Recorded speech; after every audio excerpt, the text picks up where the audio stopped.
সরকার জনগণের কাছে জবাবদিহিমূলক নয় মন্তব্য তারেক রহমানের। রাস্তায় নামলে 24 ঘন্টাও টিকবে না হুঁশিয়ারি বিএনপি নেতার। মানবতা বিরোধী অপরাধের মামলায় বিচার শুরু, শেখ হাসিনার বিরুদ্ধে পত্রিকায় বিজ্ঞপ্তি প্রকাশের নির্দেশ। এবার কর্মকর্তা কর্মচারীদের বিক্ষোভে অচল সচিবালয়, সরকারি চাকরি অধ্যাদেশ বাতিল দাবি। সংবিধানে হাত না দিতে অন্তর্বর্তী সরকারকে সতর্ক করল সুশীল সমাজ, নির্বাচিতদের হাতে ছাড়ার আহ্বান। এবং এনবিআর কর্মকর্তাদের আন্দোলনে অচল বন্দর, অর্থ মন্ত্রণালয়ের বিবৃতিতে কর্মসূচি স্থগিতের সম্ভাবনা। আমন্ত্রণ টিবিএস নিউজ অব দ্য ডেতে, সাথে আছে আমি রঞ্জু ইফতেখার। এতক্ষণ দেখছিলেন সংবাদ শিরোনাম, এবারে জানাবো বিস্তারিত। 5টি টি-শার্ট বান্দরবানে 2 দিনের মধ্যে ডেলিভারি হয়ে যাবে। হ্যাঁ চল। কই যাও?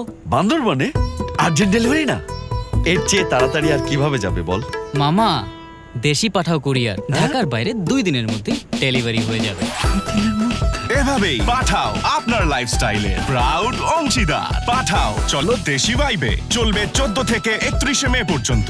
এই সরকার জনগণের কাছে জবাবদিহিমূলক নয়। জনগণ ও রাজনীতিবিদদের বাদ দিয়ে কোনো পরিকল্পনা টেকসই হবে না বলে মন্তব্য করেছেন বিএনপির ভারপ্রাপ্ত চেয়ারম্যান তারেক রহমান। রবিবার 25 মে রাজধানীতে এক আলোচনা সভায় লন্ডন থেকে ভার্চুয়ালি যোগ দিয়ে এমন মন্তব্য করেন তিনি। তারেক রহমান বলেন, জনগণকে অন্ধকারে রেখে রাজনৈতিক দলগুলোকে অনিশ্চয়তায় রেখে শেষ পর্যন্ত কোনো পরিকল্পনা কার্যকর ও টেকসই হয় না, হবেও না। তারেক রহমান আরও বলেন, গণতান্ত্রিক সরকার না থাকায় বিদেশি বিনিয়োগ কমে গেছে, রাজনৈতিক অস্থিতিশীলতা তৈরি হচ্ছে। এদিন প্রেসক্লাবে এক অনুষ্ঠানে বিএনপির স্থায়ী কমিটির সদস্য গয়েশ্বরচন্দ্র রায় বলেছেন, আমরা যদি বলি কালকে রাস্তায় নামব, তাহলে আমার মনে হয় ইউনূস সাহেব 24 ঘন্টা থাকতে পারবেন না। তিনি অভিযোগ করেন, ক্ষমতায় থাকতে মৌলবাদীদের একসাথে করেছেন প্রধান উপদেষ্টা ডক্টর মোহাম্মদ ইউনূস। এই মৌলবাদীরাই সারা বিশ্বে নানা অশান্তি তৈরি করছে।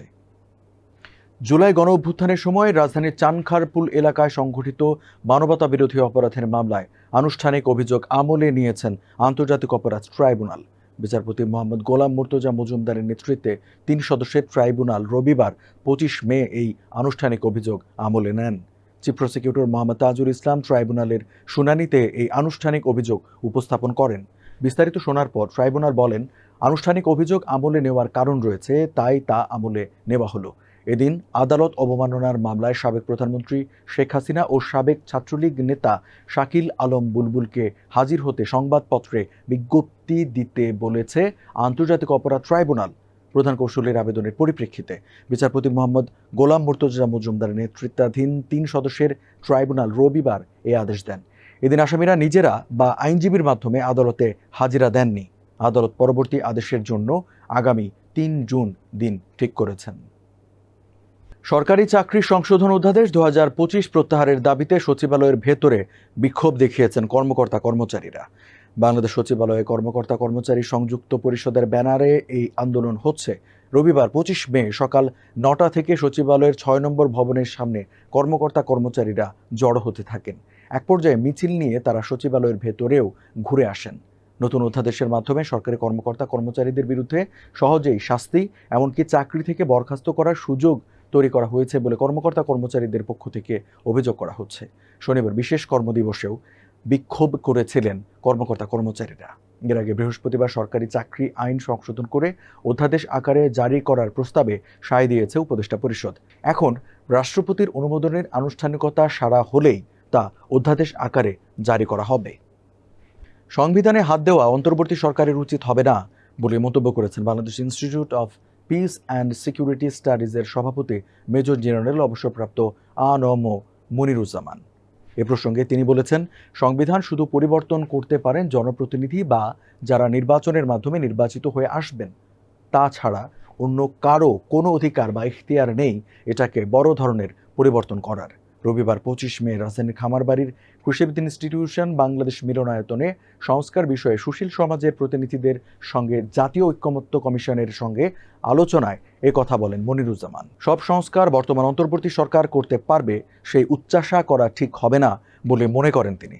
সুশীল সমাজের সঙ্গে আলোচনায় উপস্থিত ছিলেন জাতীয় ঐক্যমত্য কমিশনের সহসভাপতি অধ্যাপক আলী রিয়াজ, কমিশনের সদস্য বদিউল আলম মজুমদার, সফররাজ হোসেন, ইফতেখারুজ্জামান, মোহাম্মদ আয়ুব মিয়া এবং প্রধান উপদেষ্টার বিশেষ সহকারী মনির হায়দার উপস্থিত ছিলেন। আগামী 31 জুলাইয়ের মধ্যে জারি করা অধ্যাদেশে প্রয়োজনীয় সব সংশোধনী সহ অধিকাংশ দাবির বিষয়ে অর্থ মন্ত্রণালয় একমত হওয়ায় আন্দোলন স্থগিত করতে যাচ্ছে এনবিআর সংস্কার ঐক্য পরিষদ। রবিবার 25 মে ঐক্য পরিষদের ঊর্ধ্বতন এক কর্মকর্তা বিষয়টি জানিয়েছেন। তিনি বলেন, আমাদের সঙ্গে অর্থ মন্ত্রণালয় থেকে যোগাযোগ করা হয়েছে। তারা আমাদের অধিকাংশ দাবির বিষয়ে একমত পোষণ করেছেন, তাই আপাতত আন্দোলন স্থগিত করা হতে পারে। সন্ধ্যায় অর্থ মন্ত্রণালয় জানায় 31 জুলাইয়ের মধ্যে এনবিআর বিলুপ্তির অধ্যাদেশ সংশোধন করা হবে। এর আগে সোমবার 26 মে থেকে অনির্দিষ্টকালের জন্য সারা দেশের সব দপ্তরে পূর্ণ দিবস কর্মবিরতির ডাক দেওয়া হয়েছিল। এছাড়া চলমান এই কর্মসূচির কারণে শনিবার বন্দরে আমদানি কার্যক্রম মারাত্মকভাবে ব্যাহত হয়েছে। পরিস্থিতি এমন পর্যায়ে পৌঁছেছে যে ব্যবসায়ীরা সম্পূর্ণ বাণিজ্য বন্ধ হয়ে যাওয়ার আশঙ্কা করছেন। শিল্প সংশ্লিষ্টরা এর ফলে গুরুতর অর্থনৈতিক প্রভাব পড়তে পারে বলে সতর্ক করেছেন। দর্শক, এই ছিল আজকে টিভিএস নিউজ অব দ্য ডেতে। এতক্ষণ সাথে থাকার জন্য ধন্যবাদ সবাইকে।